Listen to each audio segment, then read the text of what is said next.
കൃഷ്ണായ വാസുദേവായ ഹരയേ പരമാത്മനി പ്രണതക്ലേശനാശായ ഗോവിന്ദായ നമോ നമഃ. ശ്രീമദ് ഭാഗവതം ഏകാദശ സ്കന്ധം അധ്യായം 10 നമ്മൾ 14-15 ഒന്നിച്ച് ചെയ്താണ് നിർത്തിയത്. അപ്പം അതിൽ മീമാംസകന്മാർ അല്ലെങ്കിൽ ഇങ്ങനെ ആത്മാവ് നിത്യമാണെന്നും പ്രപഞ്ചം അനിത്യമാണെന്നും വിശ്വസിക്കാത്തവർ എന്ന് പറയട്ടെ, അവർ പറഞ്ഞത് എന്താണെന്ന് പറഞ്ഞ് നിർത്തിയത്. അതായത് അവർ പറഞ്ഞു, എന്താ പറയുക, ഒരുപക്ഷെ കർമ്മങ്ങളെ അനുഷ്ഠിക്കുന്നവരും പിന്നെ ആ ചെയ്ത കർമ്മങ്ങളുടെ ഫലമാകുന്ന സുഖദുഃഖങ്ങളെ അനുഭവിക്കുന്നവരുമാണ് എല്ലാ ജീവന്മാരും, അല്ലേ? ആ ജീവന്മാർ പലരാണ് എന്ന്, അതായത് ഓരോ ജന്മത്തിലും ഓരോ ശരീരമെടുക്കുമല്ലോ, അങ്ങനെ പലതാ എന്ന് വിചാരിക്കുന്നുവോ, അതും അല്ലാതെ സുഖം അനുഭവിക്കുന്ന ലോകം, അതായത് അതാത് കാലത്ത് സുഖവും ദുഃഖവും അനുഭവിക്കുന്നതും ഈ ആത്മാവന്നെയാണ്. കർത്തൃത്വം ഭോക്തൃത്വം ആത്മാവിന് തന്നെയാണ് എന്നും ഈ ആത്മാവ് ഈ ലോകത്തിൽ കാണുന്നതൊക്കെ നിത്യം തന്നെയാണെന്നും ആരാ വിചാരിക്കണ. ഇതുപോലെ തന്നെ മറ്റേ മാല ചന്ദനം പറഞ്ഞില്ല, സർവഭാവാനം എന്ന് പറഞ്ഞില്ലോ.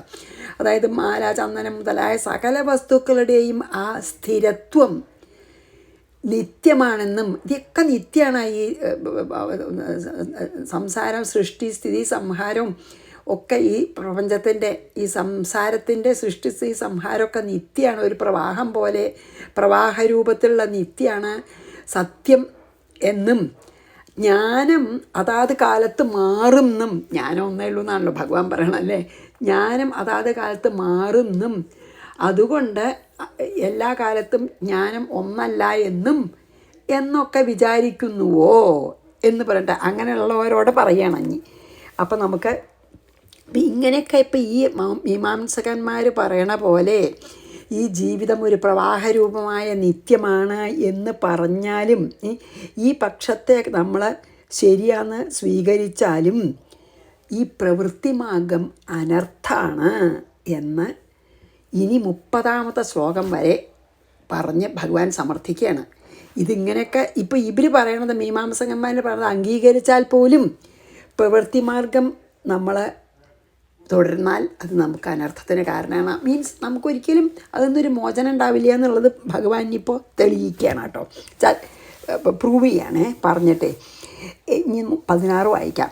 ഏവമപ്യംഗ സർവേഷാം ദേഹിനാം ദേഹയോഗതഃ കാലാവയവത സന്ധി ഭാവ ജന്മാദയോ സകൃത്ത്. അപ്പോൾ 16 എന്താ? അംഗ, ഉദ്ധവനോട് പറയണം, അംഗ എന്ന് വിളിക്കണം.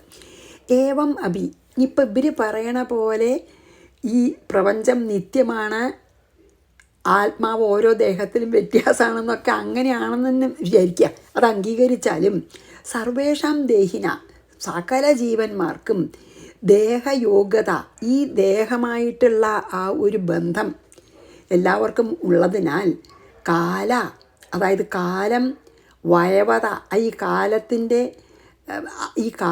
ഇങ്ങനെ മുമ്പിലേക്ക് പോയിക്കൊണ്ടിരിക്കുമ്പോൾ തുടർന്ന് ജന്മാദയ, ജനനം മുതലായ ഭാവം, വികാരങ്ങൾ, സന്ധി ഉണ്ടാകുന്നു.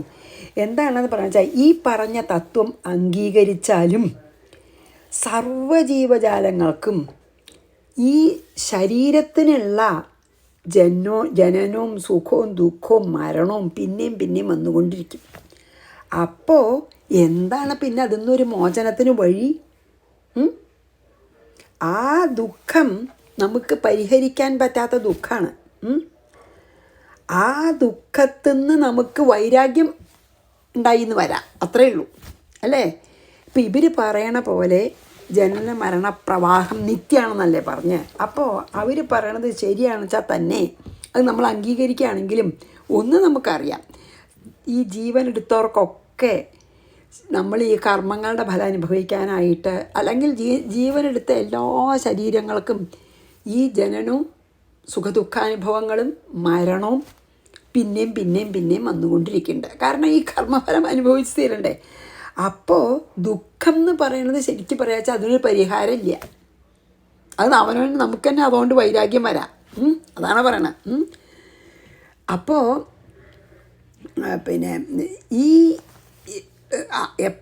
ഇത് നമ്മൾ അംഗീകരിച്ചാൽ പോലും ജനനം മുതലായ വികാരങ്ങൾ നമുക്ക് ഉണ്ടായിക്കൊണ്ടേയിരിക്കുന്നു. അതിൻ്റെ അർത്ഥം എന്താ? ഇതിനൊരു പരിഹാരമില്ല, അല്ലെങ്കിൽ ഒരു മുക്തി ഇല്ല എന്നല്ലേ? ഇനി നോക്കാം നമുക്ക് 17. അതായത് ഇത് അങ്ങനെ നമ്മൾ അംഗീകരിക്കുകയാണെങ്കിൽ നമുക്ക് ഉറപ്പാണ് ഇതിന് മുക്തി ഇല്ല. ഇത് തുടർന്നുകൊണ്ടേയിരിക്കുകയാണ്. ഏവമപ്യംഗ സർവേഷാം ദേഹിനാം ദേഹയോഗതഃ കാലാവയവത സന്ധി ഭാവ ജന്മാദയോ അസകൃത്ത്. അതാണ്. ഇനി നമുക്ക് നോക്കുക. അത്രാപി കർമ്മണം കർത്തുരസ്വാതന്ത്ര്യം ച ലക്ഷ്യത്തെ ഭോക്തുശ്ച സുഖദുഃഖയോः കോന്വർത്ഥോ വിവശം ഭജേത്. ഇനി എന്താ പറയണ വെച്ചാൽ അത്ര അഭി, ഈ സിദ്ധാന്തത്തിലും, അതായത് ഇതാ മുമ്പ് പറഞ്ഞതിലും, കർമ്മണം കർത്തുഹു, കർമ്മം ചെയ്യുന്നവനും സ്വാതന്ത്ര്യമില്ല. കാരണം നമ്മൾ നമ്മുടെ കർമ്മഫലം അനുഭവിക്കാൻ വേണ്ടി ജനിക്കുമ്പോൾ നമുക്ക് ആഗ്രഹമില്ലെങ്കിൽ പോലും നമ്മളെക്കൊണ്ട് ചെയ്യിച്ചു പോകും വാസന, അല്ലെങ്കിൽ ആ വിധി അനുഭവിക്കാൻ വേണ്ടി നമ്മൾ ചെയ്തു പോകും. സ്വാതന്ത്ര്യമില്ല നമുക്കിത് വേണ്ടാന്ന് വയ്ക്കാൻ. അത് പറയൂലോ ദുര്യോധനൻ, അല്ലേ? ജാനാഹിമേ ധർമ്മം നജമേ പ്രവൃത്തി. എനിക്ക് ധർമ്മം എന്താണെന്നൊക്കെ അറിയാം, എനിക്ക് പ്രവൃത്തി വരാൻ പറ്റുന്നില്ല. എനിക്ക് അധർമ്മം എന്താണെന്ന് അറിയാം, അത് നിവർത്തിക്കാനും പറ്റുന്നില്ല. കാരണം എന്തോ ഒരു ശക്തി എന്നെ കൊണ്ട് ചെയ്യിപ്പിക്കണമെന്ന്. അതുപോലെ നമ്മൾ അസ്വതന്ത്രരാണ്, അതാണ് അസ്വാതന്ത്ര്യം. നമ്മളിങ്ങനെ കർമ്മങ്ങളെ അനുഷ്ഠിക്കുന്ന ഒരാൾക്ക് കർമ്മങ്ങൾ ചെയ്യാനോ ഉള്ള സ്വാതന്ത്ര്യമില്ല. നമ്മൾ അസ്വതന്ത്രരാണ്. ദുഃഖസുഖയോഹോ, സുഖദുഃഖങ്ങളെ ഭോക്തുച്ച, അതായത് സുഖദുഃഖങ്ങളെ അനുഭവിക്കുന്നവനും ലക്ഷ്യത കാണപ്പെടുന്നു. വിവശനായവനും, അതായത് കാലകർമ്മങ്ങൾക്ക് അധീനനായിട്ട് വിവശനായവനും അർത്ഥാന്നു, ഏത് വിഷയസുഖങ്ങളാണ് ഭജേത് സുഖിക്കാൻ സാധിക്കുക. എന്താ പറയണത് ഇതിലറിയോ? അതോ നമുക്ക് അത്രാപി കർമ്മണം കർത്തുഹു സുഖദുഃഖയോഹോ ഭോക്തുശ്ച അസ്വാതന്ത്ര്യം ലക്ഷ്യതയെന്ന്. അതായത് ഇനിയിപ്പോൾ എങ്ങനെയാണെന്ന് വെച്ചാൽ തന്നെ അത് അംഗീകരിക്കുകയാണെങ്കിൽ ഇങ്ങനെ പറയുമ്പോൾ നമുക്ക് ഇഷ്ടമുള്ള കർമ്മങ്ങളും ഇഷ്ടമല്ലാത്ത കർമ്മങ്ങളും ഒക്കെ ചെയ്യുന്ന ആ ആള് അവനവൻ ചെയ്ത കർമ്മങ്ങളുടെ ഫലം അനുഭവിക്കാനായിട്ട് നമുക്ക് എന്താ ചെയ്യേണ്ട വെച്ചാൽ അത് നമ്മളെ കൊണ്ട് ചെയ്യിക്കും. ആ സുഖദുഃഖങ്ങൾ അനുഭവിക്കാൻ വേണ്ടിയിട്ട് അതിന് നമുക്കൊരു സ്വാതന്ത്ര്യമില്ല. നമ്മളെക്കൊണ്ട് ആ സുഖമോ ദുഃഖമോ അനുഭവിക്കാനുള്ള പ്രവൃത്തി നമ്മളെക്കൊണ്ട് ചെയ്യിപ്പിക്കും. നമുക്ക് ചെയ്യാതിരിക്കാൻ കഴിയില്ല. നമ്മൾ അസ്വതന്ത്രരാണ്, സ്വാതന്ത്ര്യം ഇല്ല നമുക്ക് കാണാം. സ്വാതന്ത്ര്യം ഉണ്ടെങ്കിൽ ഒരാൾക്കും ദുഃഖം അനുഭവിക്കണം എന്നുണ്ടാവുമോ? എന്നാൽ ഒരാളും അനിഷ്ടം ചെയ്യൂല, അരുതാത്ത അധർമ്മം ചെയ്യൂല. പക്ഷെ അവർക്ക് പറ്റണില്ല അധർമ്മം ചെയ്യാണ്ടിരിക്കാൻ. എന്താ കാരണം വെച്ചാൽ അവർക്കത് ദുഃഖം അനുഭവിക്കാനുള്ള, അല്ലെങ്കിൽ അതിൻ്റെ ഫലം അനുഭവിക്കാനുള്ള വിധിയുണ്ട്. അപ്പോൾ കർമ്മഫലം അനുഭവിക്കാതെ തരില്ല. അപ്പോൾ മുമ്പ് കഴിഞ്ഞ ജന്മം ചെയ്ത കർമ്മങ്ങളുടെ ഫലം അനുഭവിക്കാൻ ശരീരം എടുത്ത് കഴിഞ്ഞാൽ ആ ഫലം അനുഭവിച്ചേ തീരൂ. അതുകൊണ്ടാണ് ജീവന് സ്വാതന്ത്ര്യം ഇല്ല പറഞ്ഞത്. സ്വാതന്ത്ര്യം ഉണ്ടായിരുന്നു എങ്കിൽ ഒരാൾക്കും അധർമ്മം ചെയ്യാൻ ആഗ്രഹം ഉണ്ടാവില്ല. കാരണം അധർമ്മം ചെയ്താൽ അതിന് ഫലം അനുഭവിക്കേണ്ടിയിരുന്ന അവർക്ക് അറിഞ്ഞാലും അവർ ചെയ്യണ്ടേ, അല്ലേ? അപ്പം അത് നമുക്ക് നിവൃത്തിയില്ല. അതാണ് നമ്മൾ അസ്വതന്ത്രനാ പറഞ്ഞത്. കോനും അർത്ഥ വിവശം ഭജേത്. അങ്ങനെയുള്ള അസ്വതന്ത്രനെ എന്ത് വിഷയമാണ് അയാൾക്ക് സുഖം ഉണ്ടാക്കി കൊടുക്കുക? ഒരു വിഷയവും അയാൾക്ക് സുഖം തരില്ല. കാരണം അസ്വതന്ത്രനാണ്, ഇങ്ങനെ ചെയ്തുകൊണ്ടേയിരിക്കുകയാണ്. അതാണ് ഇതിൽ പറയണത് കേട്ടോ. അതായത് നമ്മൾ അതായത് ഇപ്പം അങ്ങനെ ഇവർ പറഞ്ഞ മീമാംസകരെ പറഞ്ഞത് നമ്മൾ എഗ്രി ചെയ്യുകയാണെങ്കിൽ തന്നെ എന്നാലും ഈ കർമ്മങ്ങളുടെ കർത്താവും സുഖദുഃഖങ്ങളുടെ ഭോക്താവും ആയിട്ടുള്ള ആ ജീവന് സ്വാതന്ത്ര്യമേ ഇല്ല. സ്വാതന്ത്ര്യം ഇല്ലാത്ത ഒരാൾക്ക് സുഖം ഉണ്ടാവുമോ? ഇതറിയണവരൊക്കെ തെറ്റ് ചെയ്താൽ അതിൻ്റെ ഫലം അനുഭവിക്കേണ്ടിയും ദുഃഖം അനുഭവിക്കേണ്ടിയിരുന്ന അറിയുന്നവർക്ക് പോലും അല്പം പോലും സുഖമില്ല. അറിയാത്തവർ പിന്നെ എന്തായാലും അധർമ്മമൊക്കെ ചെയ്യും. അറിയണവർ പോലും ആ വിധി അനുഭവിക്കാൻ ഉള്ളത് കൊണ്ട് അങ്ങനെ ചെയ്തു പോകുന്നു. നമ്മളെക്കൊണ്ട് ചെയ്യിപ്പിക്കുന്നു ആ ശക്തി. അതാണ് പറഞ്ഞത് നമ്മൾ അസ്വതന്ത്രരാന്നേ. അപ്പോൾ ഈ മീമാംസകന്മാർ പറയണ പോലെയാണെങ്കിൽ നമുക്ക് ഈ കർമ്മഫലം അനുഭവിക്കാൻ പിന്നെയും അസ്വതന്ത്രനായിട്ടുള്ള ജീവന് പിന്നെയും ജനിക്കണം. അതാണ് പറയണത്. അങ്ങനെയുള്ള ഒരു അസ്വതന്ത്രന് നിത്യസുഖം എവിടെ കണ്ടെത്താൻ കഴിയും? അതാണ് ചോദിക്കണം ഭഗവാൻ. ഇത്ര പാരതന്ത്ര്യം അനുഭവിക്കുന്ന ഒരു ജീവന് കുറച്ചേരത്തേക്ക് സുഖം ഉണ്ടാവും, അത് ഒട്ടും നിൽക്കില്ല. നമ്മൾ കാണുന്നുണ്ടല്ലോ നമ്മളെ ജീവിതത്തിൽ തന്നെയല്ലേ, നമ്മുടെ ജീവൻ ഇത്ര പാരതന്ത്ര്യം അല്ലെങ്കിൽ അസ്വതന്ത്രം ഉണ്ടാവുമ്പോൾ നമുക്ക് നിത്യസുഖം കിട്ടാനേ പോണില്ല. അപ്പം മാത്രമല്ല, അങ്ങനെ ഈ സ്വാതന്ത്ര്യം ഇല്ലാത്ത ഒരു ജീവൻ എങ്ങനെ എന്തുകൊണ്ടാണ് ഈ പ്രപഞ്ചത്തിൽ കാണുന്ന എന്തുകൊണ്ടാണ് അസ്വതന്ത്രനായിട്ടുള്ള ജീവന് നിത്യസുഖം ഉണ്ടാവുക? ഒന്നും കൊണ്ടും ഉണ്ടാവില്ല എന്ന് പറഞ്ഞു ഭഗവാൻ. അത്രാപി കർമ്മണം കർത്തുരസ്വാതന്ത്ര്യം ച ലക്ഷ്യതേ ഭോക്തുശ്ച ദുഃഖസുഖയോഹോ കോന്വർത്ഥോ വിവശം ഭജേത്. ആര് എന്തിനു വേണ്ടിയാണ് എന്ത് ചെയ്താലും നിത്യസുഖമില്ല. കാരണം നമുക്ക് ഇതിന്ന് മുക്തി തന്നെ വേണം. അതാണ് ഇതിൽ പറഞ്ഞത് കേട്ടോ. ഇനി കർമ്മം കർമ്മം ശരിക്ക് ചെയ്യണവർക്ക് സുഖവും അതില്ലാത്തവർക്ക് ദുഃഖവും വരുന്നുണ്ടോയെന്ന് ചോദിച്ചാൽ നമുക്കത് ഈ ജന്മം ചെയ്താലാത്തതുകൊണ്ട് അറിയില്ല. അപ്പം അത് പറയണം. എന്നാൽ ദേഹിനാം സുഖം കിഞ്ചിത് വിദ്യതേ വിദുഷാമപി തഥാച ദുഃഖം മൂഢാനാം വൃഥാഹങ്കരണം പരം. എന്താ പറയണറിയോ ഇതിൽ? വിദുഷാം അപി. ഇപ്പോൾ കർമ്മം ചെയ്യേണ്ടതൊക്കെ അറിയണ ആൾക്കന്നെ അറിഞ്ഞാലും ദേഹിനാം ഈ ജീവന്മാർക്ക് അല്ലെങ്കിൽ ദേഹെടുത്തവർക്ക് കിഞ്ചിത് കുറച്ചെങ്കിലും സുഖം എന്ന വിദ്യത, സ്ഥിരസുഖം കിട്ടണില്ല, നിത്യസുഖം കിട്ടണില്ലെങ്കിൽ നല്ല കർമ്മം അനുഷ്ഠിക്കണവർക്ക് തഥ അതുപോലെ മൂഢാനാം അതറിയാത്തവരുടെ കാര്യം എന്താ? ദുഃഖം ദുഃഖവുമില്ല. അറിയാണ്ട് ചെയ്താലും ദുഃഖമില്ല അവർക്ക്, മൂഢന്മാർക്ക്. വൃഥാഹങ്കരണം പരം. ഞങ്ങൾ കർമാനുഷ്ഠാനങ്ങളിൽ നല്ല അതായത് കർമ്മം ചെയ്യുന്നതിൽ ഞങ്ങൾ നല്ല സാമർഥ്യമുള്ളവരായതുകൊണ്ട് സുഖമായിരിക്കുന്നു എന്ന ഒരു വിചാരം മാത്രം, അഹങ്കാരം മാത്രമേ അവർക്ക് ഉണ്ടാവുള്ളൂ. അതായത് എന്താ ഇപ്പോൾ ഇതിൽ പറഞ്ഞാൽ വെച്ചാൽ സുഖവും ദുഃഖമൊക്കെ നമ്മുടെ മനസ്സിൻ്റെ ധർമ്മങ്ങളാണ്.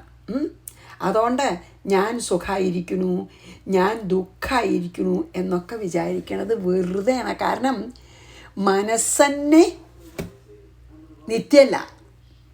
ആൻഡ് സുഖദുഃഖങ്ങളൊക്കെ മനസ്സിൻ്റെ മാത്രം ധർമ്മമാണേ, അല്ലേ? അപ്പോൾ ഇതിലെന്താ പറയണ വെച്ചാൽ ഈ കുറച്ചൊക്കെ അറിവുള്ളവർക്ക് തന്നെ അറിവുള്ളവർ പറ്റണത്ര നല്ല കർമ്മങ്ങളെ ചെയ്യുള്ളൂ. എന്നാൽ അവർക്ക് സുഖം മാത്രമായിട്ട് കാണുന്നുണ്ടോ? നമ്മളെ എത്രയോ ആൾക്കാരെ നമ്മൾ പറയും ഈശ്വര അവർക്ക് ഇങ്ങനെ വരാൻ പാടില്ല. എത്ര നല്ല ആൾക്കാരാ പറയും നല്ല കർമ്മം ചെയ്യണവരാണ്, അവർക്ക് ദുഃഖം വന്നു, അങ്ങനെ കാണുന്നില്ലേ? പിന്നെയോ ഇതൊന്നും അറിയാത്തവർക്ക് എപ്പോഴും ദുഃഖമാണോ? അധർമ്മം ചെയ്യണവർക്ക് അതുമല്ല. അതാ പറഞ്ഞാൽ അസ്വതന്ത്രമാണെന്ന്, നമുക്കൊരു സ്വാതന്ത്ര്യമില്ല. അപ്പം മൂഢന്മാർക്കൊക്കെ എപ്പോഴും ദുഃഖമില്ല. ഇത് അറിഞ്ഞ് ധർമ്മം മാത്രം അനുഷ്ഠിക്കുന്നവർക്ക് എപ്പോഴും സുഖമില്ല. അതായത് നമ്മൾ കർമ്മത്തിൻ്റെ സാമർഥ്യം കൊണ്ട് ഞാൻ ചെയ്തതുകൊണ്ടാണ് എനിക്കിപ്പോൾ ഒക്കെ നന്നായതെന്ന് വെറുതെ അഹങ്കരിക്കാമെന്ന് മാത്രം, അത്രയേ ഉള്ളൂ. ഇപ്പോൾ നല്ല കർമ്മം ചെയ്തൊരു സുഖം വരണ സമയത്ത് ആ സുഖം വരണ സമയത്ത് ആൾക്ക് വിചാരിക്കാം ഞാനെല്ലാം നല്ലത് ചെയ്തുകൊണ്ടാണ് എനിക്ക് സുഖം. പക്ഷെ അത് എപ്പോഴും ചെയ്തേവെന്നറിയില്ല. മാത്രമല്ല സുഖം വന്നോളൊന്നുമില്ല. അപ്പോൾ സുഖദുഃഖങ്ങളൊന്നും തീർച്ചയാക്കാൻ നമ്മളെക്കൊണ്ട് പറ്റില്ല. അതായത് അറിയണവർക്കും എന്നും സുഖം നമ്മൾ കാണില്ല. അറിഞ്ഞ് വേണ്ട കർമ്മങ്ങൾ മാത്രം ചെയ്യണവർക്ക് സുഖം കാണില്ല. ഒന്നും അറിയാത്ത അധർമ്മം ചെയ്യണവർക്കും ദുഃഖവും കാണില്ല. ഒന്ന് മാത്രം വേണമെങ്കിൽ പറയാം, എന്താ അറിയോ? അഹങ്കാരം ഉണ്ടാവാം. ഞങ്ങൾ കർമ്മമൊക്കെ ചെയ്യാൻ വളരെ സമർത്ഥരായതുകൊണ്ടാണ് ഞങ്ങൾക്ക് ഇങ്ങനെയൊക്കെ നല്ല എല്ലാം വന്നു, എൻ്റെ ഒരൊറ്റ പ്രയത്നം കൊണ്ടാണ് എനിക്കിതൊക്കെ ഉണ്ടായതെന്ന് വെറുതെ ചിലർ അഹങ്കരിക്കും.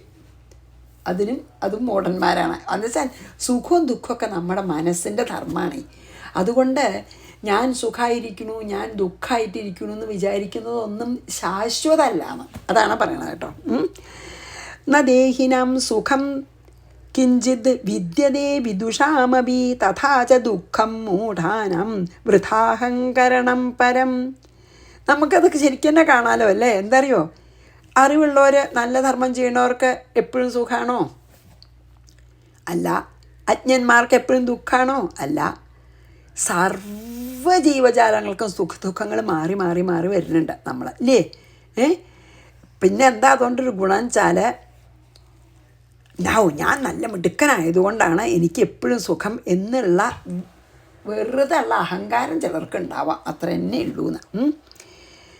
ആർക്കും അതായത് എനിക്ക് സുഖം വേണ്ട, അല്ല എനിക്ക് ദുഃഖം വേണ്ട, സുഖം മാത്രം മതി എന്ന് നിശ്ചയിക്കാൻ വല്ലവർക്കും സ്വാതന്ത്ര്യമുണ്ടോ? ഒരാൾക്കും സ്വാതന്ത്ര്യമില്ല. ആരെങ്കിലും ദുഃഖം ആഗ്രഹിക്കുന്നുണ്ടോ? ഇല്ല. പക്ഷെ ദുഃഖങ്ങൾ വന്നു ചേരുന്നു നമുക്ക്, ഇല്ലേ? അതാണതിൽ പറയണത്. എന്താ വെച്ചാൽ ദുഃഖം അകറ്റി എപ്പോഴും എനിക്ക് സുഖം വേണം എന്ന് വിചാരിച്ച് സുഖം സമ്പാദിക്കാൻ പുറപ്പെട്ടാൽ കിട്ടണമെന്നൊന്നല്ല. ആർക്കും പറ്റില്ല അവനവൻ്റെ ഇഷ്ടപ്രകാരം. ഇനി അത് പറ്റും എന്ന് പറയണം ഭഗവാൻ. ഞാൻ സുഖം മാത്രമേ അംഗീകരിക്കുമെന്ന് പറ്റും, അതിലേക്ക് വരികയാണ് കേട്ടോ. യതി പ്രാപ്തിം വിഘാതം ച ജാനന്തി സുഖദുഃഖയോഃ തേപ്യർത്ഥാന വിദുർയോഗം മൃത്യുർന്ന പ്രഭവേദ്യഥ.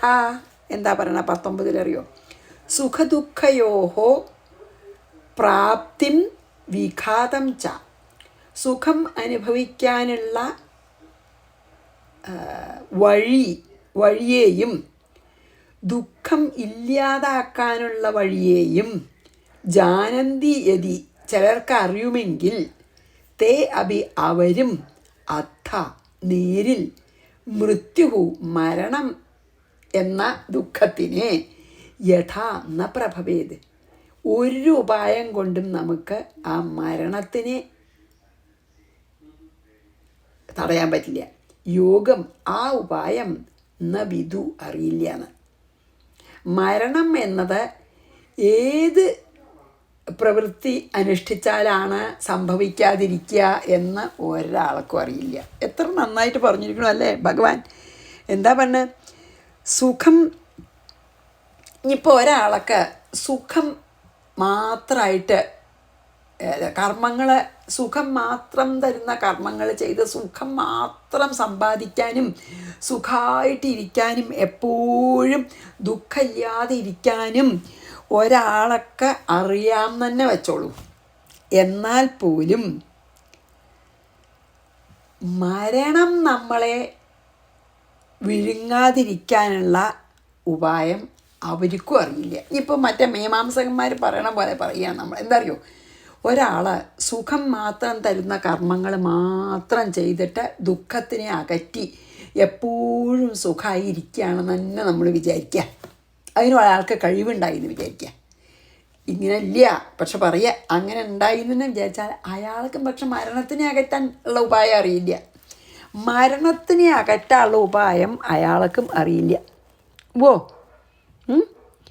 സുഖം സമ്പാദിക്കാനും ദുഃഖം ഒഴിവാക്കാനും ഉള്ള വഴി ഇനി അഥവാ അറിയുന്ന ആൾക്കാരുണ്ടെങ്കിൽ തന്നെ അവർക്കും ഈ മരണത്തിനെ അകറ്റാൻ പറ്റുന്ന ഒരു വഴിയും ഇതുവരെ ആരൊക്കെങ്കിലും അറിയണതായിട്ട് നമുക്കറിയില്ല. എപ്പോഴും എല്ലാവരും നമ്മളെ സകലരും ചെറുപ്പകാലത്ത് അങ്ങനെ ആലോചിക്കില്ല, പക്ഷെ എല്ലാവർക്കും മരണം എന്നുള്ളതുണ്ടെന്നുള്ള നല്ല ഭയമുണ്ട്.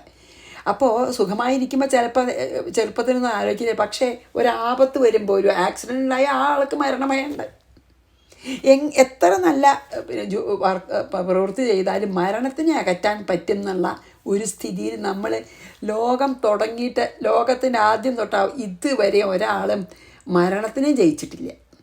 അപ്പോൾ അതാണ് ഇതിൽ പറയണം. ഇനിയിപ്പോൾ അഥവാ സുഖം സമ്പാദിച്ച് ദുഃഖം അകറ്റാനുള്ള കഴിവുള്ളവരുണ്ടെന്ന് വയ്ക്കുക, അവർക്കും മരണത്തിനെ അകറ്റാൻ, അതായത് മരണം തന്നെ അവരെ പിടികൂടാതിരിക്കാനുള്ള ഒരു മാർഗം അവർക്കും അറിയില്ല.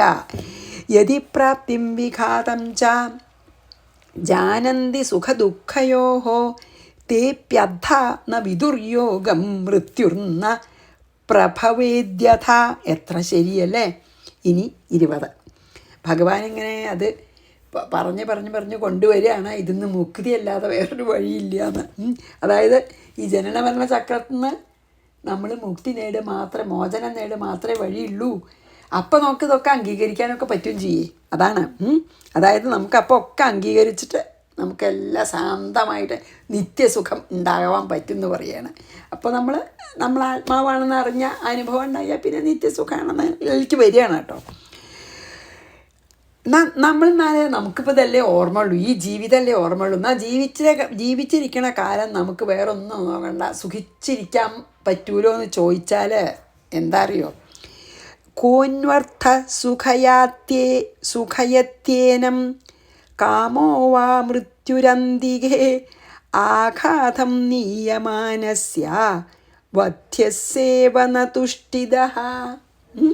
എന്താണ് 20 പറഞ്ഞ വെച്ചാൽ, ഏനം ചാൽ ഈ ശരീരം എടുത്ത ജീവനെ കഹ അർത്ഥാന്നു ഏത് കാര്യമാണ്, അതായത് വിഷയം ഏത് വിഷയമാണ്, കാമോ വാ സുഖയുതി, അതായത് ഏത് തരത്തിലുള്ള വിഷയമാണ് സന്തോഷിക്കപ്പെടുത്തുന്നത്, അല്ലെങ്കിൽ ആഗ്രഹങ്ങൾ സാധിച്ചാലാണ് സുഖമാവുക. അന്തികേ മൃത്യുഹു അടുത്തന്നെയുള്ള മരണം, ആഘാതം നീയമാനസ്യ നമ്മളെങ്ങനെ കൂട്ടി പിന്നാലെ വരുന്നുണ്ട് മരണേ, വധ്യസ്യ ഇവ വധാർഹനായ ഈ ആൾക്ക് വരും പോലെ ന ഇഷ്ടിത സന്തോഷം നൽകുന്നതില്ല എന്ന്. എന്താ ഇതിൽ പറഞ്ഞാൽ, ഈ കോനു അർത്ഥ കാമോ വാം ഏനം സുഖയതി, അതല്ലേ പറഞ്ഞ എന്താ വെച്ചാൽ അതായത് ഏത് ആഗ്രഹം സാധിച്ചാലാണ് ഈ മനുഷ്യന് സുഖം ഉണ്ടാവുക. കോനു അർത്ഥ, അല്ലെങ്കിൽ എന്ത് ധനം കിട്ടിയാൽ, എന്ത് ഭോഗങ്ങൾ കിട്ടിയാൽ, വിഷയഭോഗങ്ങൾ എന്ത് കിട്ടിയാലാണ്, അല്ലെങ്കിൽ ധനം എന്ത് കോനു അർത്ഥ കാമോവ, എത്ര ധനോ വിഷയഭോഗങ്ങളോ കിട്ടിയാലാണ് ഈ മനുഷ്യന് സുഖം ഉണ്ടാവുക, ഈ മനുഷ്യനെ സുഖിപ്പിക്കാൻ സാധിക്കുക. ഒന്നും സുഖിപ്പിക്കില്ല. എന്താ പിന്നെ പറയണ, ഒരു കാര്യം മനുഷ്യനെ നിത്യസുഖത്തിലേക്ക് കൊണ്ടുവരില്ല. എന്താ വെച്ചാൽ ആഘാതം നീയമാനസ്യ വധ്യസ്യ അന്തികേ മൃത്യു നഹ തുഷ്ടിത. അതായത് ഈ കൊല്ലാൻ കൊണ്ടുവന്ന ഒരാളെ, അതായത് വധശിക്ഷയ്ക്ക് വിധിച്ചിട്ടുള്ള ഒരു ആളൊക്കെ എന്താണ് ഈ മാലയും ചന്ദനവും ഒക്കെ കൊടുത്താൽ സന്തോഷം ഉണ്ടാവുമോ? അതായത് വധാർഹനായിട്ടുള്ളൊരു വ്യക്തിക്ക് അങ്ങനെ ഒരു അപരാധം ചെയ്തു, വധശിക്ഷ വിധിച്ചിട്ടുണ്ട് ഒരാൾക്ക്. അങ്ങനെ അപരാധം ചെയ്ത ഒരാൾക്ക് ഈ സന്തോഷിപ്പിക്കാനായിട്ട് മാലയും ചന്ദനവും ഒക്കെ കൊടുത്താൽ വല്ല സന്തോഷം ഉണ്ടാവുമോ? മരിക്കാൻ പോവുകയാണ്. അതേപോലെയാണ് നമ്മുടെ അതാണ് പറഞ്ഞത്, എന്ത് അന്തികേ മൃത്യു, നമ്മുടെ അടുത്ത് നിൽക്കണ ആ മരണം നമ്മളെ ഒരിക്കലും നിത്യാനന്ദം അനുഭവിക്കാൻ സമ്മതിക്കേയില്ല. അതാണ് പറയണത്. കാരണം എത്ര അങ്ങേയറ്റം സന്തോഷത്തിലിരിക്കുകയാണ് വെച്ചാലും എപ്പോൾ വേണമെങ്കിൽ മൃത്യു വരെ. നമ്മൾ കാണുന്നുണ്ടല്ലോ എത്രയോ ആൾക്കാർക്ക് വളരെ ബാക്കിയെല്ലാം ഉണ്ട്. അപ്പോൾ എന്തെങ്കിലും ഒരു ദണ്ണം വന്നു, ചിലപ്പോൾ അതോട് മരിക്കുകയും ചെയ്യും, അല്ലെങ്കിൽ ആ ദണ്ണത്തിൻ്റെ കഷ്ടപ്പാട് അനുഭവിക്കണം, അല്ലേ? അതാണ് പറഞ്ഞത്. അതായത് കൊലശിക്ഷയ്ക്ക് വിധിച്ചിട്ടുള്ള ഒരാളോട്, അങ്ങനെ വധിക്കാൻ അർഹതപ്പെട്ട ഒരാൾ, അല്ലെങ്കിൽ അങ്ങനെ അപരാധം ചെയ്ത വധശിക്ഷയ്ക്ക് വിധിച്ച ഒരാളോട്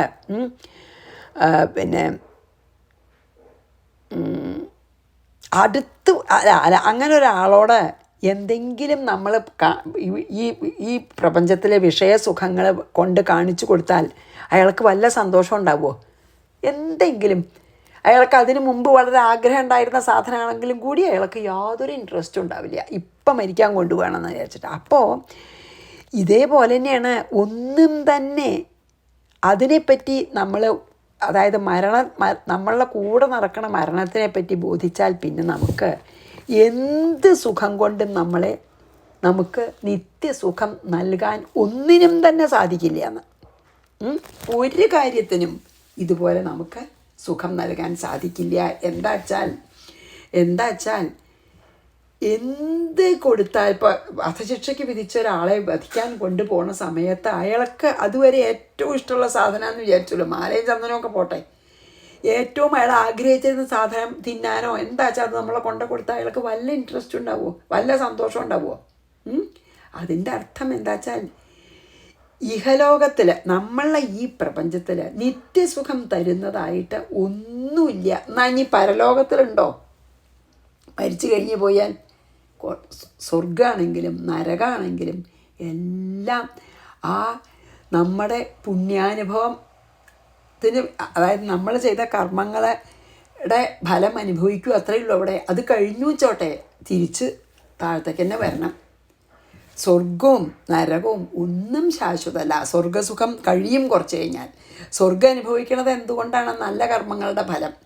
ആ നല്ല കർമ്മങ്ങളുടെ ഫലം അനുഭവിക്കൽ കഴിഞ്ഞാൽ സ്വർഗം കഴിഞ്ഞു.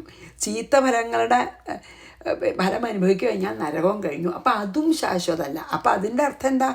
ഇഹലോകത്തിലും പരലോകത്തിലും നമുക്ക് നിത്യ ആനന്ദം ഇല്ല എന്നാണ് അപ്പോൾ ഇതിൽ പറഞ്ഞത്. കാരണം അതിനൊക്കെ ഒരു അവസാനം ഉണ്ടേ. മൃത്യു എപ്പോഴും സമീപത്താണ്. അപ്പോൾ ഒരിക്കലും നിത്യമല്ല മൃത്യു. ഇപ്പം നല്ല സന്തോഷമായിട്ടിരിക്കുന്ന ആൾക്ക് പെട്ടെന്ന് എന്തെങ്കിലും വരാം, അല്ലെങ്കിൽ അവനവനോ അവനവൻ്റെ ആൾക്കാർക്കോ നമ്മൾ ധാരാളം കാണും നമ്മുടെ നാല് പുറവും. അപ്പം നമ്മൾ ഭഗവാൻ പറയാണ്, അതുകൊണ്ട് ഒന്ന് മനസ്സിലാക്കിക്കോളൂ ഉദ്ധവ, ഇഹത്തിലും പരത്തിലും ഇല്ല സുഖം. വെറുതെ വിചാരിക്കുകയാണ്. ഇഹത്തിലും ഇല്ല പരത്തിലും ഇല്ല. അതാണിപ്പോൾ ഇതിൽ പറഞ്ഞത്. വധിക്കാൻ കൊണ്ടുപോകുന്ന ആൾക്ക് എന്തെങ്കിലും അയാൾക്ക് ഇഷ്ടമുള്ളത് കൊണ്ട് മുമ്പിൽ കാണിച്ച അയാൾക്ക് വല്ല ഇൻട്രസ്റ്റ് ഉണ്ടാവുമോ, വല്ല സന്തോഷം ഉണ്ടാവുമോ? ആ വരുന്ന മരണത്തിനെ പറ്റിയാണ് അയാൾക്ക് പിന്നെ എന്താണെന്ന് വെച്ചാൽ അങ്ങനെയല്ലേ. അപ്പോൾ ഈ എല്ലാറ്റിനും ഇങ്ങനെ ഒരു അവസാനം ഉണ്ട്. അത് കാരണം ഒന്നും നിത്യമല്ല എന്ന് പറഞ്ഞ് നമുക്കിവിടെ നിർത്താം. 20 വായിച്ചിട്ട്. കോന്വർത്ഥ സുഖയാത്യനം, അതല്ലേ വായിച്ച്? അതെ. കാമോ വാ മൃത്യുരന്തികേ, മൃത്യു അടുത്തിൻ്റെ ആഘാതം നീയമാനസ്യ വധ്യസ്യേവ ന തുഷ്ടിതഃ, എന്തു കൊടുത്താലും തുഷ്ടിയില്ല, സന്തോഷിക്കില്ല അയാളാണ്. അതുകൊണ്ട് ഇഹത്തിലും പരത്തിലും നമുക്ക് നിത്യമായിട്ടുള്ള സുഖം ഇല്ല. അനിത്യമസുഖം ലോകം എന്ന് പറയണ്ടല്ലോ. അത് പറഞ്ഞ് നമുക്ക് നിർത്താം. ശ്രീകൃഷ്ണാർപ്പണമസ്തു. സർവത്ര ഗോവിന്ദനാമ സങ്കീർത്തനം. ഗോവിന്ദ ഗോവിന്ദ. ഗുരുവായൂരപ്പ ശരണം. സമസ്താപരാധം ക്ഷമസ്വ.